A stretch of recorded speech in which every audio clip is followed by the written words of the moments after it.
del 25 de mayo de 1973, la asunción de Héctor Cámpora en la presidencia de la Nación, el fin de la prescripción al peronismo, que luego, bueno, justamente sería ese mismo año de 1973 en el que ganaría Juan Domingo Perón unas nuevas elecciones, pero el 25 de mayo dio una apertura a unos pocos meses, unas cuantas semanas de gobierno de Cámpora que vamos a recorrer no solo desde lo institucional, sino de lo político, lo militante, junto con un importante historiador, investigador y un compañero militante que es Aldo Duzdevich, quien ya ha estado y le volvemos a dar la bienvenida aquí a la gráfica. Aldo, ¿cómo estás? Lautaro Fernández Selem te saluda. Muy buenas tardes, un gusto de hablar con ustedes. Aldo, primero que nada, te consulto en primera persona. ¿Cómo fue tu experiencia en el año 73, la campaña, la llegada, cómo se vivía la discusión de acerca de qué iba a pasar una vez levantada la proscripción eh, y poder votar directamente al peronismo, al Frejuli, a Cámpora, y qué se abría con esa asunción de Héctor Cámpora en el 25 de mayo? Sí, arranquemos por el 11 de marzo, Ujú, digamos, claro. que fue, es decir, si algo había, la sensación de ese momento a nivel militancia juvenil, digamos, era que, bueno, empezaba la revolución, ¿no? Era arañar el cielo con las manos.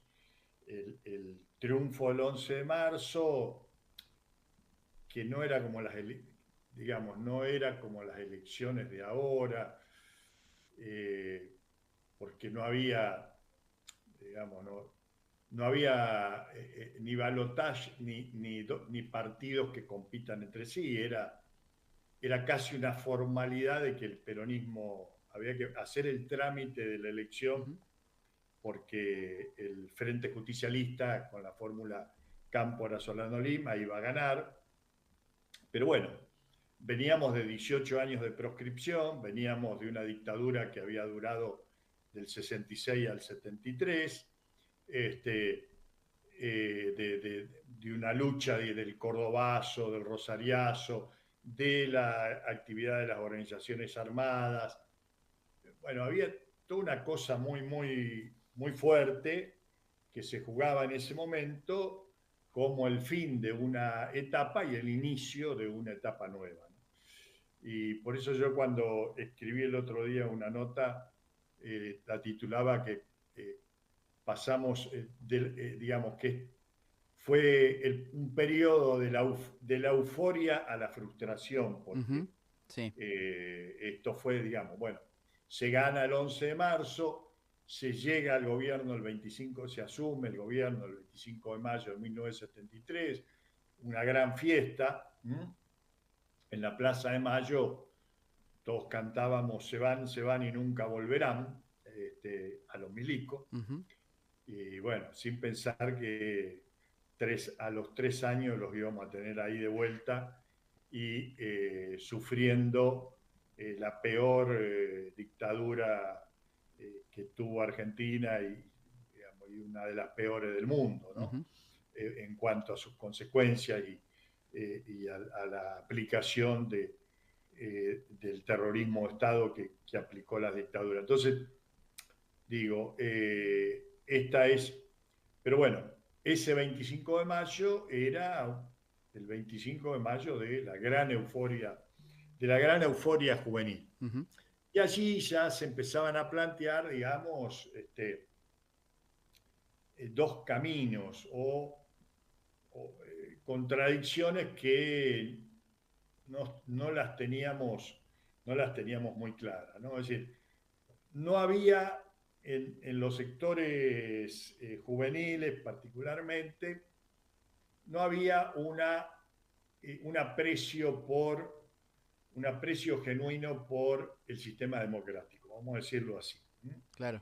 Cosa que fue distinto en el 83, ¿no? O sea, cuando volvemos en el 83, gana Alfonsín y qué sé yo, claro, ahí es como que ya es otra la posición, la recuperación, digamos, de los mecanismos democráticos, del Parlamento, de la justicia, bueno, de lo institucional, tiene, en el 83 va a tener otra importancia. Pero en ese momento, la verdad que nosotros no le dábamos mucha importancia al tema democrático, al punto que, por ejemplo, cuando, es decir, a la JP le tocó el 25% de las candidaturas, tanto en las legislaturas nacionales, provinciales, etcétera, etcétera.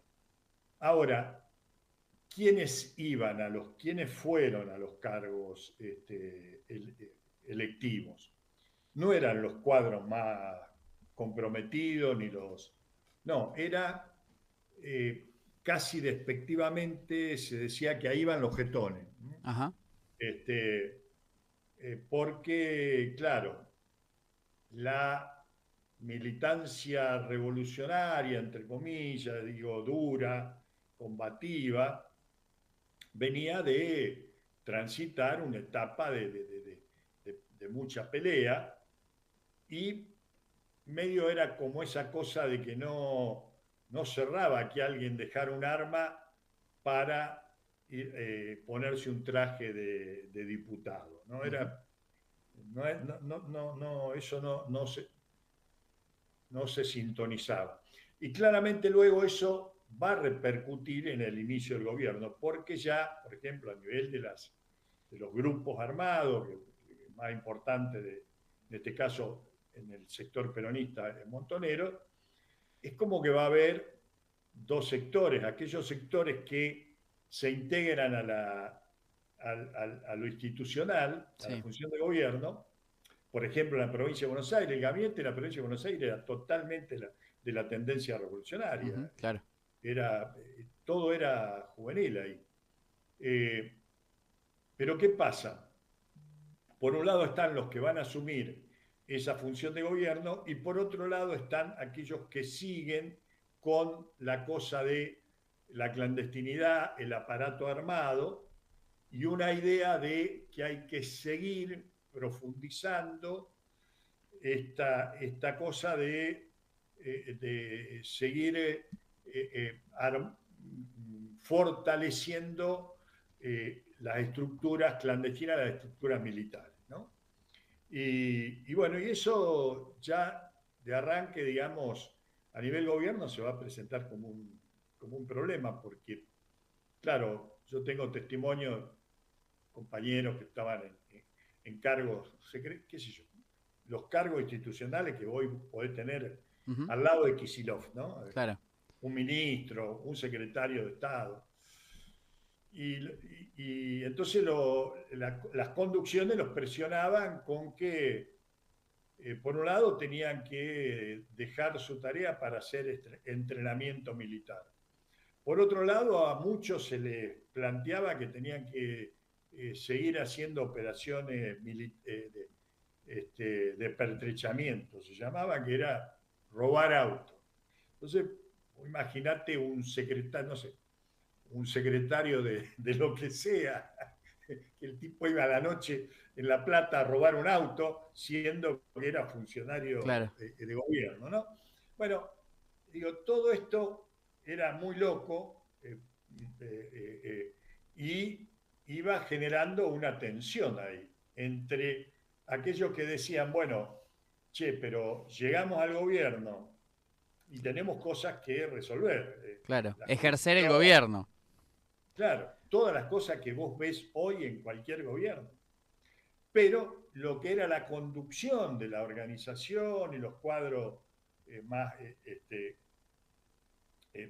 de mayor nivel dentro de la organización seguían con este planteo de darle poca importancia al gobierno Ujú. y seguir con esta idea de, no, acá hay que seguir armando el aparato. Un poco lo dice Firmenich en septiembre del 73, o sea, unos meses después del gobierno, que le hacen una pregunta, dice, bueno, pero ustedes van a dejar las armas. Y Firmenich dice, nosotros si hemos llegado hasta acá, ha sido porque tuvimos fusiles y los usamos. Ujú. Por lo tanto, no nos vamos a desarmar. ¿no? Ujú. Porque esta idea de el poder brota de la boca del fusil. Claro. Efectivamente, esto lo dijo el 9 de septiembre, el 25 de septiembre asesinaron a Rucci Ujú. y, digamos, volvieron a usar ese poder de los fusiles. Claro. Bueno, todo esto que es difícil de entender, porque además por ahí no se ha contado esta historia desde el punto de vista de cómo la cuento, estoy Ujú. contando yo, eh, era el clima que se vivía ese 25 de Claro. mayo de Eh, 1973. esa decisión, Aldo, de relegar el rol político, la función, tanto ejecutiva, legislativa, bueno, se daban las renuncias de Kunkel, de Nilda Garré, por ejemplo, eh, tantos compañeros. Nilda Garré no renunció, Nilda no. Nilda Garré no, bien. No. Eh, es algo que forma parte en tu entender, digamos, de la cosmovisión que termina siendo eclosión en el 1 de mayo del año siguiente, del 74, que es bueno, la famosa ruptura, o los dichos de Perón en el balcón, eh, es parte de esa decisión en la cual, eh, digamos, Perón deja de confiar políticamente en la tendencia, deja de eh, iniciar otro camino en esa relación, es parte, es central, quizás no es tan relevante y son, bueno, otras cosas, recién has mencionado, ni hablar, el asesinato de Rucci. ¿Cómo entendés esa visión que le ha costado años comprender, incluso en otras décadas posteriores, acerca del rol efectivo de gobierno y su gestión a los compañeros? Sí, efectivamente. Lo del 1 de mayo, luego, yo digo siempre, eh, no hay Siendo que que no ver hay la foto, obviamente una no hay causa que ver, única, ¿no? Claro. claro, no hay que ver la foto, hay que ver la película. Y Ujú. es un fotograma, no el último, es Claro. un fotograma, es un episodio más de la película. Pero esta película tiene muchos episodios, algunos menos conocidos, algunos menos importantes y otros más, mucho más claros y más importantes, como lo que mencionábamos recién de el asesinato de Rucci, donde allí hay una decisión de la organización de confrontar abiertamente con Perón. Ujú. Rucci era eh, el, el, el gobierno estaba armado, digamos, sobre la idea del pacto social. El pacto social consistía en un acuerdo entre la CGT, expresada, digamos, en su cúpula por José Ignacio Rucci, la CGE, que era el sector empresario, expresado por Gelbar, que además era ministro de Economía, y el gobierno nacional, en este caso primero Cámpora, después Perón, que eran, digamos, el trípode que le daba el equilibrio a ese pacto social. Las tres patas de ese pacto social. Cuando Montonero asesina a Rucci, lo que hace, digamos, es cortar una de las patas de ese pacto social Ujú. y pasar a una confrontación directa con Perón. Claro. Sin embargo, Perón, la actitud de Perón no es declararle la confrontación en ese momento. Y yo siempre digo, porque hay todo un discurso absolutamente mentiroso e injusto con Perón, Ujú. que dice porque Perón nos persiguió, nos echó, bla, bla. Digo, muchacho, nosotros lo hicimos porque además hasta ese momento yo digo, pertenecía a la organización, allí va a ser, digamos, a partir de lo de Rucci, una, una situación de discusión interna que se abre dentro de la organización muy fuerte. ¿Por qué? Porque allí se plantea, digamos, esta discusión entre los que decían, bueno, vamos a seguir por este camino, vamos a confrontar con Perón, nosotros no, Perón está con la idea de la conciliación de clase y nosotros estamos con otra idea Sí. que es la lucha de clase, y un concepto socialista, digamos, Ujú. ideológico dentro del marxismo-leninismo, y aquellos que decíamos, bueno, si nosotros luchamos para traer a Perón, ahora lo tenemos a Perón acá en la Argentina, lo que hay que hacer es desarmarse, o sea, cesar con la violencia y acatar la conducción de Perón.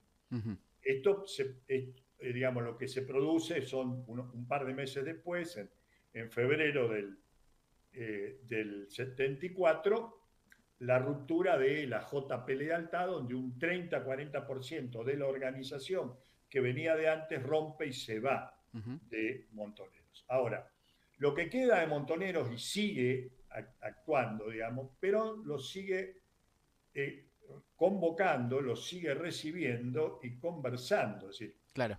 cuando se da este caso de los diputados, entre los que estaba Kunkel, que van, porque Perón manda un proyecto de ley, cuando asume Cámpora se derogan toda la legislación, digamos, represiva, ¿no?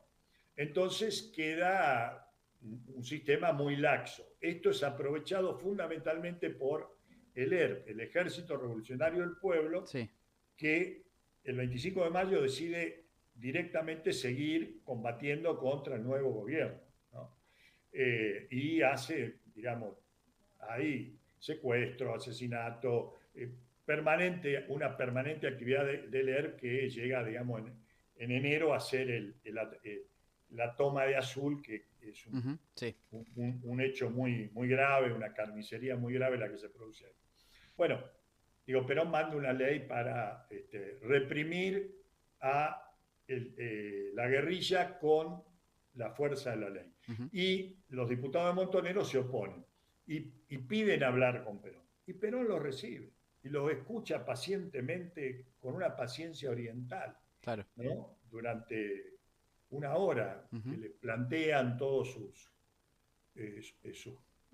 contradicciones con el proyecto de ley. Finalmente, Perón le dice, bueno, muchacho, mire, yo no estoy pegado con moco, no soy el dictador Sí. Onganía. A mí me eligió el 63% del pueblo argentino. Tengo que resolver esto, yo tengo que volver a traer la tranquilidad, poner orden y tranquilidad en el país. Y la guerrilla está actuando y nos han asesinado al secretario general de la CGT Claro. y nadie ha hecho nada. Bueno, no podemos tener las manos atadas institucionalmente y no poder actuar. Dice, y acá, dice, si alguno no está de acuerdo con esto, bueno, lo que tiene que hacer es irse del bloque. Dice, nosotros no nos vamos a preocupar si alguien se va del peronismo y quiere usar otra camiseta, ¿no? Bueno, la respuesta de esto es que efectivamente hay 8 diputados que renuncian Ujú. a su banca, entre los que está Kunkel, y que luego se van a integrar, digamos, como cuadros combatientes a Ujú. la organización Claro. Montonero nuevamente. Pero digo, todo ese proceso es un proceso que dura, digamos, desde que empiezan estas discusiones ya a partir del 11 de marzo y termina, por así decirlo, por lo menos en términos públicos, el 1 de mayo, cuando Montonero va a la plaza a manifestar su disconformidad con el gobierno. Claro. Bueno, y Aldo, Perón dice, sí, en todo este 73, 72, 73 del que estamos hablando, ¿qué rol ocupa para la tendencia Cámpora y por qué es Cámpora finalmente el elegido? Podría haber sido Juan Manuel Abal Medina, pudo haber sido Jorge Tayana, bueno, otros nombres, no demasiados, pero había algunas opciones. ¿Qué representó para Perón Cámpora y qué representó para Montoneros Cámpora, que tenía funcionarios en ese gobierno, funcionarios también en el gobierno de Oscar Videgain en la provincia de Buenos Aires, de Obregón Cano en Córdoba, todos gobiernos que luego fueron derrocados también. ¿Cómo, qué representó Cámpora como presidente y como, no sé llamar delegado, porque no llegó a ser delegado, era un representante, era el que gobernaba en nombre de Perón? ¿En qué consistió la figura coyunturalmente de Héctor Cámpora en ese momento? Correcto. Bueno, primero aclarar que, digamos, en esa época había una tensión, además del sector juvenil, había dos sectores otros dos sectores importantes dentro del peronismo, que estaban en tensión entre ellos, ¿no? El sector sindical y el sector de la rama política. ¿Mm? Cámpora pertenecía al partido, a la rama Ujú. política. Acá, de pronto a Cámpora, si en un momento lo pasamos a convertir en una especie de Che Guevara, pero Cámpora era para nosotros un viejo del partido. Claro. Así. Un jetón, como decía más No, no, temprano. el ¿No? objetivo estaba aplicado a otro Ah, término, bien, a otro que era gente nuestra. claro. O sea, por ejemplo, Dante Gullo y Ujú. Obey eran llamados jetones. Claro, ¿Por qué? Porque eran caras públicas claro. de la De tendencia. montoneros, pero no los que estaban tirando la Claro, trinchera. Está no bien. tiraban tiro. Ujú. Por eso se les llamaba jetón. Bueno, este, Cámpora era un viejo del partido, hoy diríamos partidocrático, qué sé yo, tipo que usaba saco y corbata, no, no, no tenía ningún rasgo, Ujú. ningún rasgo revolucionario, mucho menos Solano Lima, que había sido muy gorila Ujú. en 1955, ¿no? Golpista. Este, pero claro, la campaña, en esta puja que tenían el sector político con el sector sindical, va a haber una suerte de alianza táctica entre el sector político y la JP, donde el sector político va a encontrar, digamos, una suerte de fuerza que los ayude a contrarrestar el poder de las estructuras sindicales. Ujú. Entonces, eso hace, Videgain tampoco era un hombre de, era un, es decir, era un hombre que venía de la derecha, del nacionalismo de derecha, digo, no venía de Sierra Maestra, Ujú. Videgain. Este, pero hay un acuerdo, hace un acuerdo con la juventud que le sirve, con la tendencia revolucionaria, que le sirve para tener un factor de poder estabilizante. Eso en cuanto a lo general de la rama política, rama gremial y tendencia revolucionaria. Ahora bien, vamos a Cámpora. Cámpora era, esto está muy bien explicado en el libro nuevo que sacó Abal Medina, Ujú. Conocer a Perón. Yo si hay una crítica que le hago al libro, digo a Val Medina, se lo he dicho a él, ¿no? ¿Por qué no lo sacaste 10 años antes? Porque yo hace 10 años que jodo con esto, a mí no me cree nadie, Claro. ¿viste? Pero a Val Medina estaba ahí, estaba en el centro del dispositivo. Entonces a Val Medina, ¿qué dice? ¿Qué cuenta? Dice, bueno, se acordó, Cámpora era un hombre leal, total y absolutamente leal al general. ¿Mm? Ujú. Y una lealtad a prueba de balas.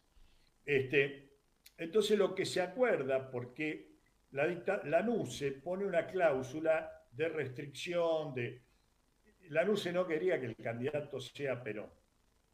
Y si le poníamos a Perón de candidato, si forzábamos poner a Perón de candidato, los militares no iban a dar la salida electoral. Entonces Perón dice, muchachos, no jodamos, ponemos otro. Nosotros necesitamos que nos dejen votar. Claro. Y una vez que nos dejen votar y una vez que lleguemos al gobierno, ya esto se encamina Ujú. el proceso democrático de otra manera. Entonces, el acuerdo que hay explícito entre Cámpora y Perón, lo dice Cámpora, bueno, pero yo voy de presidente, pero una vez que asuma renuncio y convoco a elecciones para que el presidente sea usted, mi general, porque la gente estaba votando a Perón, claro. votaba a Cámpora, Cámpora no lo conozco, digo, era un personaje absolutamente menor, ¿no? O sea, hoy se lo ha eh, idealizado en la historia como una especie de Che Guevara, qué sé yo, pero en realidad era un personaje menor. Sí. Era un buen secretario del general, no sé, como podría ser Parrilli, si querés, hoy al lado de Cristina, un Parrilli, ¿no? Se va a poner contento Parrilli, que le digo que Claro. podía ser parecido a Cámpora. Pero bueno, digo, era un tipo muy leal, que hacía lo que le decía, punto.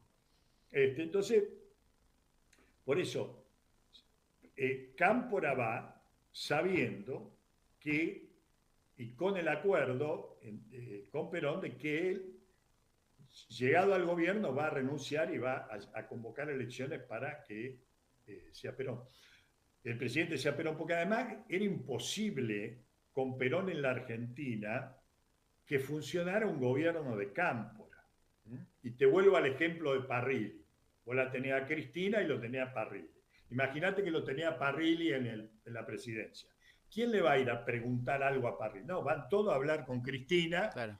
decirle, bueno, a ver qué dice la jefa. ¿Viste? Bueno, digo, salvando las diferencias, no vamos Sí, a... ni hace falta. Ni hace Ni falta. Cristina Perón tiene nada que ver con Perón, ni Parrilli tiene nada que Claro. ver con Cámpora. Pero el ejemplo vale Sí. para graficar esto. Lo que estoy intentando es graficar. Entonces, claro, Perón vuelve a la Argentina y todo el mundo iba por cualquier quilombo, digamos, si había que aumentar las jubilaciones, si había un problema en tal lado, si había que votar una ley, si había que poner un ministro, sacar un ministro, todo el mundo iba a hablar con Perón. Cámpora estaba de muestra Claro. en un gobierno de esta naturaleza. Entonces era un hecho natural. Luego, Ay, Bonazo por medio, y su libro El presidente que no fue, inventa una historia. Bonazo nunca fue peronista. Bonazo dice, yo me hice peronista durante la campaña electoral de Cámpora y dejé el peronismo el 20 de junio cuando Perón vuelve a la Argentina y se produce lo de Seiza, ¿no? O sea que en realidad de peronista estuvo más o menos 4 o 5 claro. meses, digamos, dentro del peronismo. Sin embargo, es el gran Sí, sí. relator del peronismo, nos ha contado la historia de esos años y es el que ha creado esta idea de la revolución camporista, bla, bla, bla, bla. Bueno, que además se generan, digamos, en ese momento una serie de descontroles típicos de la euforia juvenil. Por Claro. ejemplo, Ahora, Aldo, en eso que mencionabas, la referencia obviamente era Perón, entonces era, por decirlo de alguna manera, naturalmente salteado el rol de Cámpora. Ahora, ¿no termina siendo para Perón un problema en el sentido, no puedo, ni siquiera uso la palabra delegar, que quedaría muy grande, sino tipo, este hombre no me resuelve nada, tengo que hacer todo yo? Que si bien era obvio que Cámpora no iba a reemplazar a Perón, sí hubiese sido más práctico que resolviera una buena cantidad de cosas para que además Perón, un hombre muy grande ya, no quiero decir que no estaba lúcido, pero todos los relatos y testimonios que uno puede recabar hablan de un hombre grande, ni senil, ni que no entendía, ni nada, pero sí grande. Hubiese sido un buen acompañamiento, un rol más resolutivo o más conductor, aunque sea en lo parcial de Cámpora, para lo que se le había asignado. sí, probablemente sí, ¿no? Primero quiero aclararte algo, porque dentro del relato se incluye esta idea de que Perón estaba viejo, de que Perón no tenía 2 horas de lucidez por día. Y mira, estuve este año haciendo, el año pasado, un trabajo para la Biblioteca Nacional, de Biblioteca del Congreso, Ujú. que publicó todos los discursos de Perón de los 6 meses de vida del año 74. Hablaba una y dos veces por día, sobre distintos temas y con distinta gente. Y vos decís, ¿cómo? A mí me dicen que este hombre no, Claro, estaba senil y no entendía. Yo te aseguro que yo, con el estado físico que tengo y la buena salud que tengo, no podría claro. llevar ese ritmo y ese nivel Ujú, de trabajo y de claro. lucidez con el cual Perón estaba Ujú, hablando y claro. departiendo en esos momentos. Bueno, Entonces, perdóname, Aldo, aquí mismo, en este estudio y espacio, charlamos con Jorge Tayana, hijo, bien que nos relató y nos comentó cómo su padre, médico personal de Perón, es decir, fuente más cercana, muy difícil, de la lucidez y el...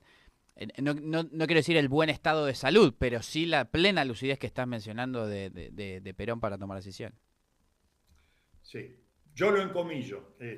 Jorge Bien. pertenecía a la organización Montonero y es la versión oficial también de Montonero, ¿no?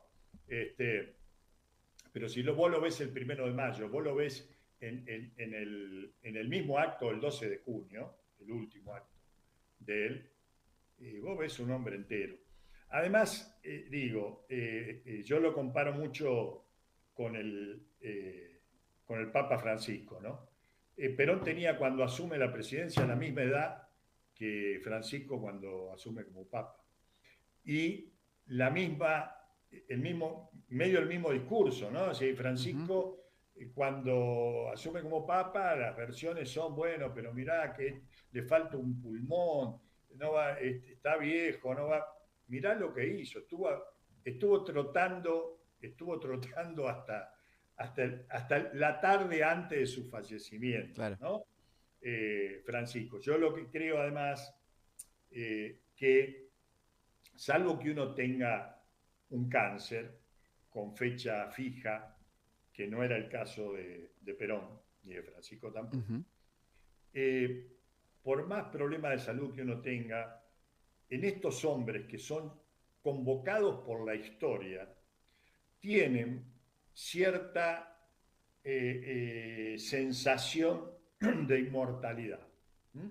De que no se van a morir nunca. Bueno, podría decirte lo mismo de Kirchner, que murió ujú, a los 66, creo, no, menos años que yo ahora.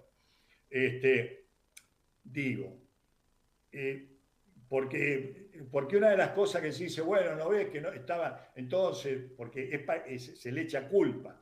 No, no, nos dejó, él sabía que se iba a morir y no ves lo que hizo. No, no, mentira, no sabía que se iba a claro. morir, no creía que se iba a morir nunca.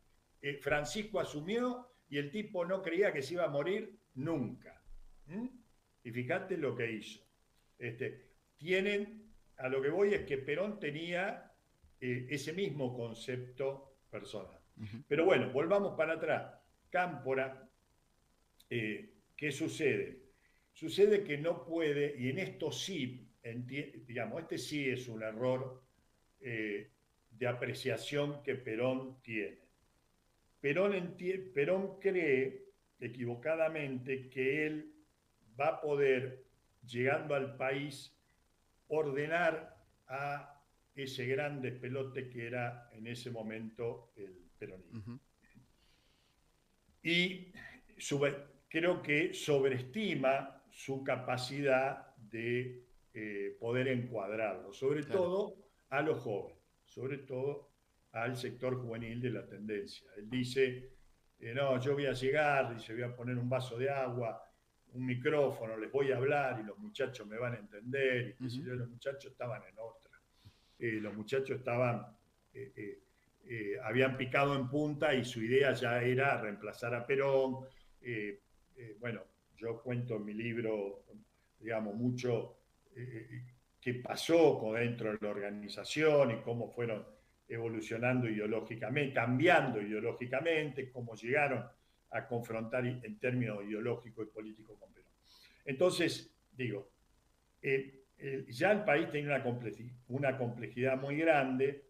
Cámpora no era un hombre con estatura y con poder digamos, con actitud de poder, no porque sea malo, pero sino porque no le Claro, daba sí, el sí, no lo cuero tiene, no lo para tiene. acomodar esto.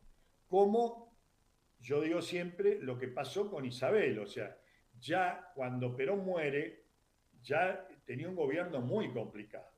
Y de pronto le cayó en manos de Isabel, una mujer que no tenía una experiencia ni política ni de gestión y qué sé yo, manejar un gobierno que era de donde estaban todas las variantes escapándosele de las manos, ¿no? Bueno, esto es un poco lo que el clima que hay que el clima que hay que entender para salir de ese relato simplista, que es el que construyó la llamada, digamos, izquierda peronista a través de los Bonazo, los Berbisky, que su planteo, digamos, es, en lugar de hacerse cargo de analizar sus propios errores, tanto políticos como militares, eh, buscaron hacer un relato histórico donde descargar la culpa en otro, ¿no? En un traidor. Y ese traidor se llama en esa historia Juan Domingo Perón. Entonces, ustedes los jóvenes, lo que vos has escuchado durante muchos años, 20 años por lo menos, es eso que yo llamo el Villiquen montonero, ¿no? El Villiquen montonero que dice, nosotros éramos los jóvenes brillantes, audaces, valientes que dimos la vida para traer a Perón. Llegó Perón, se juntó con los malos de la CGT y nos masacraron en Ezeiza y después nos echaron de la plaza y después vinieron los milicos y nos mataron a todos. Y todo como una línea de continuidad donde el responsable de esa derrota, incluyendo, digamos, lo que pasó del 24 de marzo en adelante, se llama Juan Domingo Perón. Esta es la discusión histórica en la que estamos de visiones históricas. Ujú. Yo defiendo la otra. El tercer Perón no fue ni facho, ni creó la AAA, ni los echó de la plaza. El tercer Perón fue el Perón más sabio, fue el Perón de la sabiduría, el Perón de la unidad nacional, el Perón que si le hubiéramos dado pelota en ese momento, un cachito así de pelota, probablemente la historia hubiera sido muy diferente y hoy viviríamos en otra Argentina. Pero nosotros, en esta locura juvenil, bueno, eran pibes que tenían 20, 25 años, imagínate, Firmenich, manejaban guita, armas, aparato, podían matar a vos, a matar a mí, al que se le ocurriese, Ujú. y eso añadido, digamos, a la soberbia, bueno, fue un cóctel explosivo que lo llevó primero a chocar contra Perón y después a chocarse las paredes, ¿no? Y terminamos donde terminamos. Ujú. Aldo, por último quiero traerte un poco al presente, preguntarte, y si bien hay mucho obviamente para hablar de coyuntura, quiero hacerlo en tanto la coyuntura militante.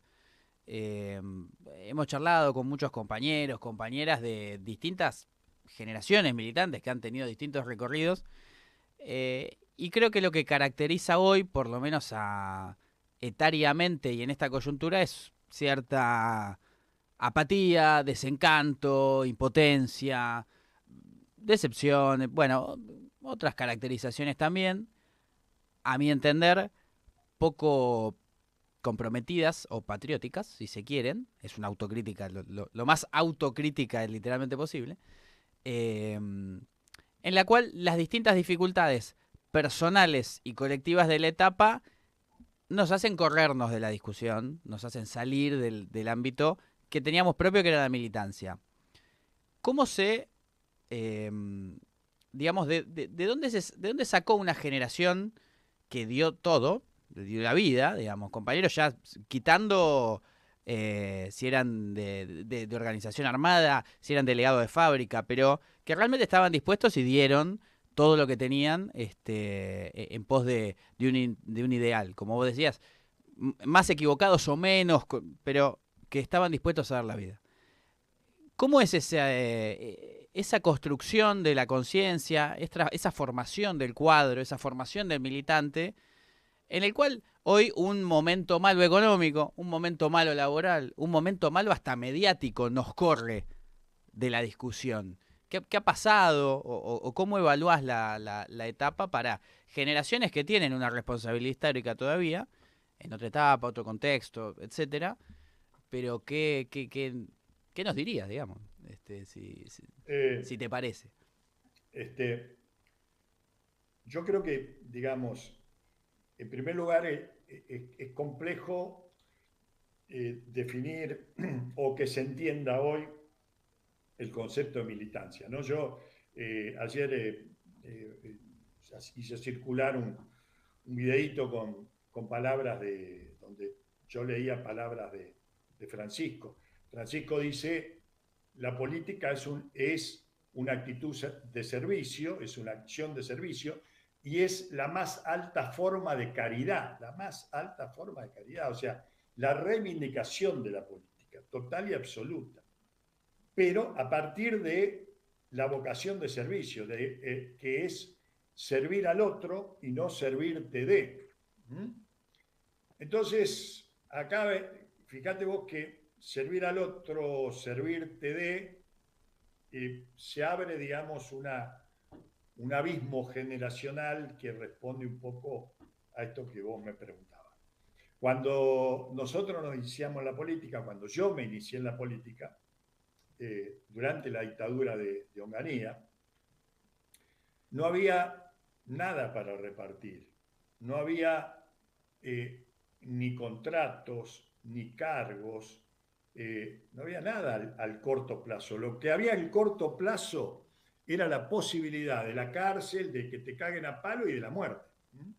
Y en general, te diría, nosotros, nuestra generación, estábamos convencidos de que íbamos a morir. Yo estaba convencido de que nunca iba a llegar a la edad que tengo, siendo con familia, con casa, no, Uh -huh. digamos, no, estábamos metidos en algo que, que era la revolución, es una idea utópica, pero que no había nada para recibir, salvo el honor y la gloria, y había todo para dar. Bien, ¿qué pasó del 83 y de los 90 en adelante? Bueno, la política poco a poco se fue transformando en una carrera profesional, como quien ingresa a una actividad como la que Uh estás -huh. haciendo vos, digamos, en radio. Bueno, hoy sos locutor en esta radio, mañana podés ir a otro lado, pasado te contratan en un canal de televisión y vas haciendo lo tuyo es una carrera y vas haciendo lo que tiene que ver con una carrera. Entonces, claro, eso trastocó y sobre todo en la última etapa, donde algún grupo juvenil muy conocido fue así una suerte de, este, impuso esta idea de ocupar el Estado,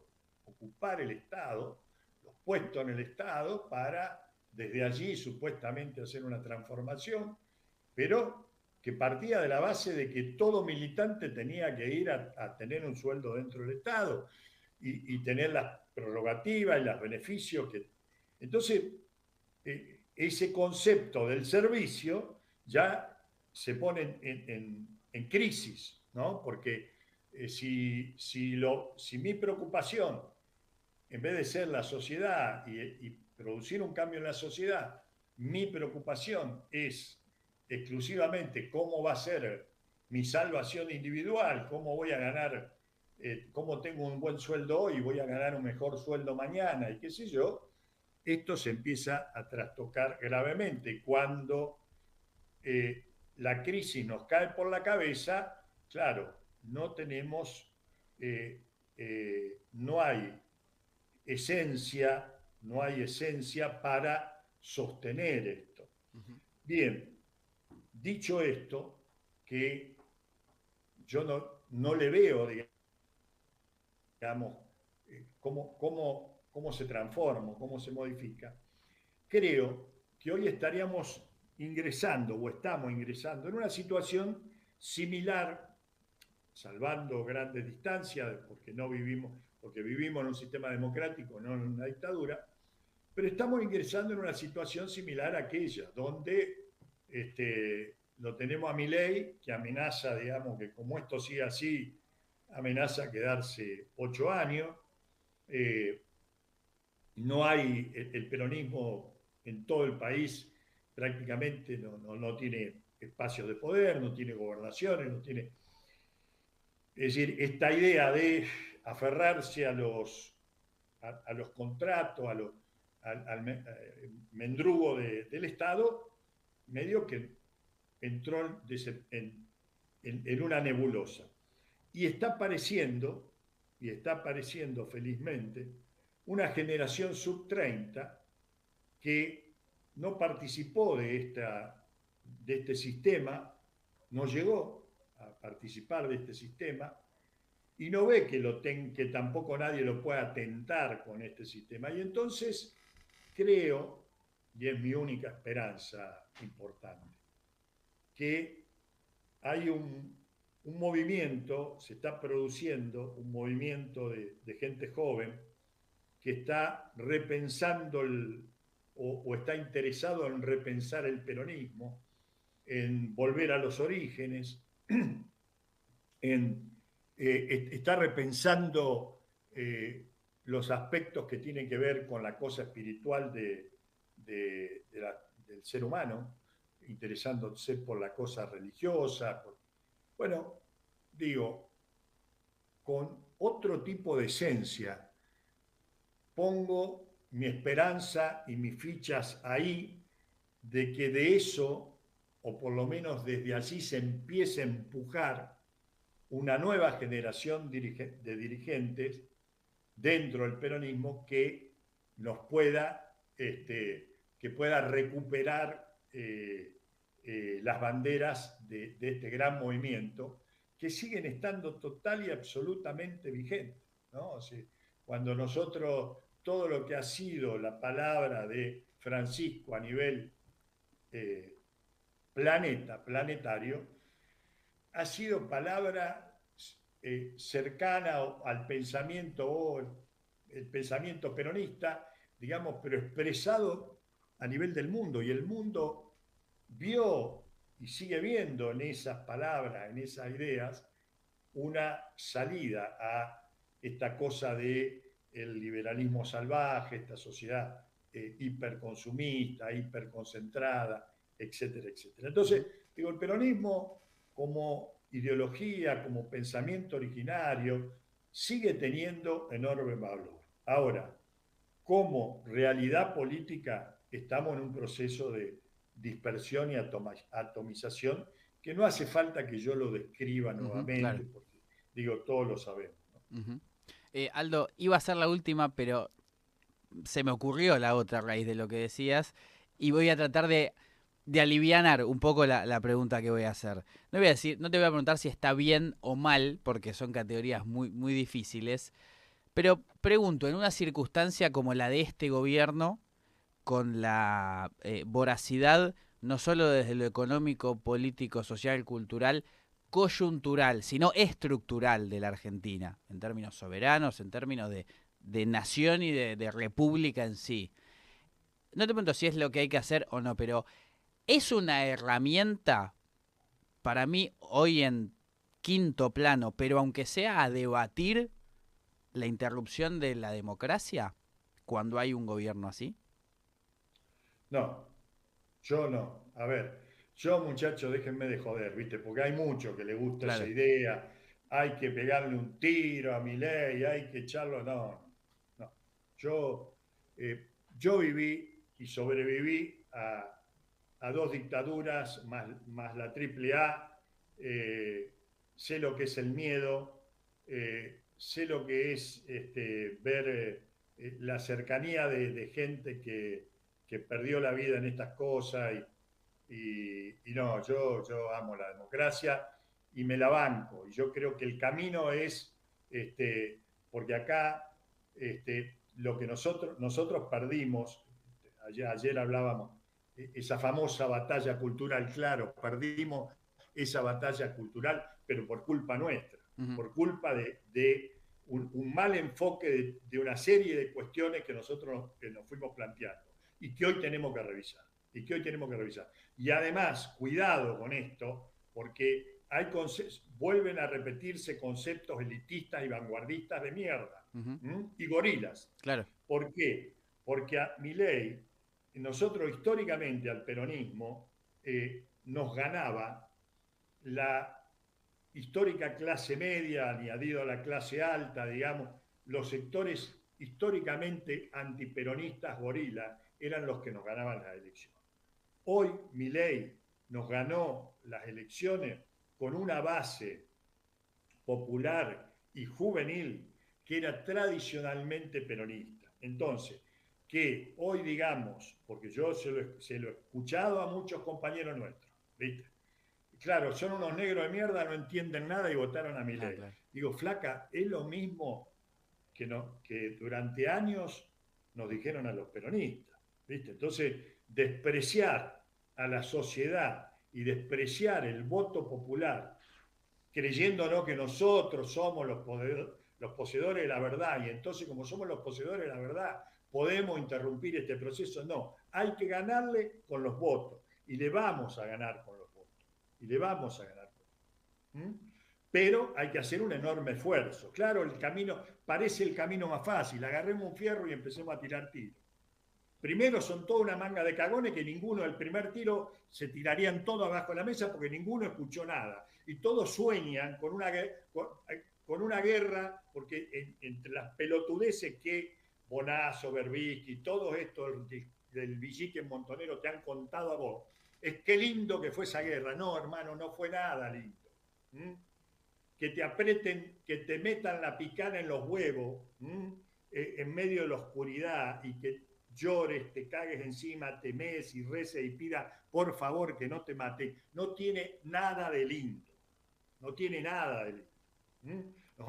Te han vendido de que, no, hermano, eso nunca más. Yo los he escuchado, hay algunos que un día, mira, un pelotudo montonero que vive en el exterior, en el Facebook me dice, che, pibe, no sabía quién era yo, ¿no? Dice, lo que ustedes deberían hacer, dice, es agarrar el busto de Viti, la metra en otra mano y salir era todavía el gobierno de Macri. Entonces le contesto, digo, muy bien, flaco, digo, ¿por qué no te venís vos y arrancás vos con los tiros, pelotudo? Bueno, me podés tratar así, yo soy un héroe, ¿viste? Héroe de las pelotas. Claro, se sobrevivió, es un tipo conocido, ¿no?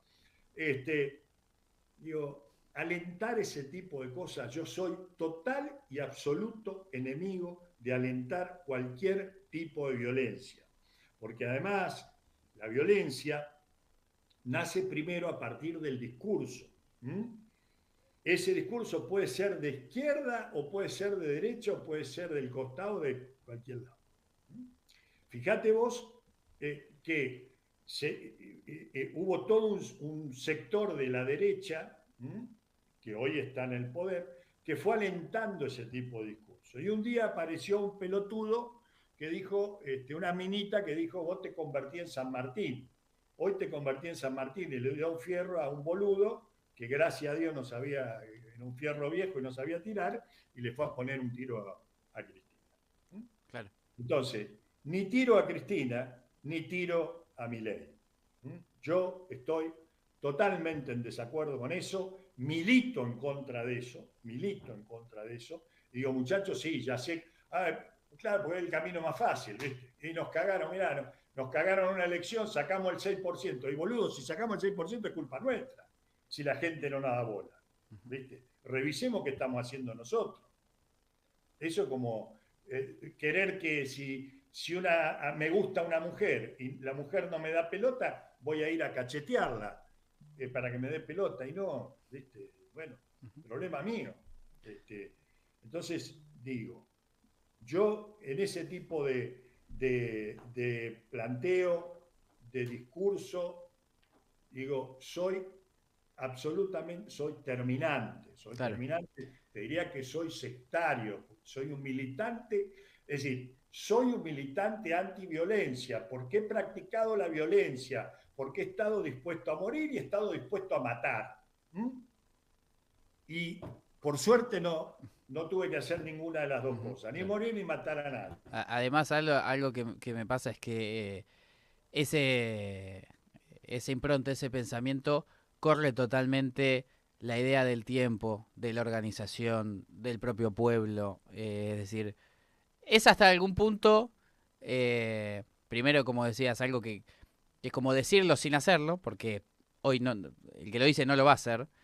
Y es una salida fácil La discursivamente. salida es fácil, la No, salida es fácil. esto Mirá, lleva tiempo, yo, lleva derrota, lleva convencer claro, y gente esfuerzo, y y lleva esfuerzo. esfuerzo, hermano. ¿Y qué te crees? ¿Que esto qué es? Ujú. Aldo, No, vamos, mirá, digo, perdóname si tengo no, un por minuto, favor. pero a raíz de esto te cuento una anécdota. Porque un día una chica, yo tengo mucha gente en el WhatsApp, con intercambio, y entonces me dice, y esta es una compañera que es la ex mujer de un militante setentista. Entonces me dice, no, oye, porque acá la única solución es la pistola, el arma y pegarle un tiro. Digo, digo, a ver, para un cachito. ¿Vos vas a ir a pegarle un tiro? No, yo no. Dice, le digo, bueno, vos tenés una hija de 21 años. Yo sabía que tenía una hija. ¿Le vas a dar un arma a tu hija para que vaya a tirarle un tiro a Milei? No, ni en pedo. Entonces callate la boca, pelotuda, no hables más.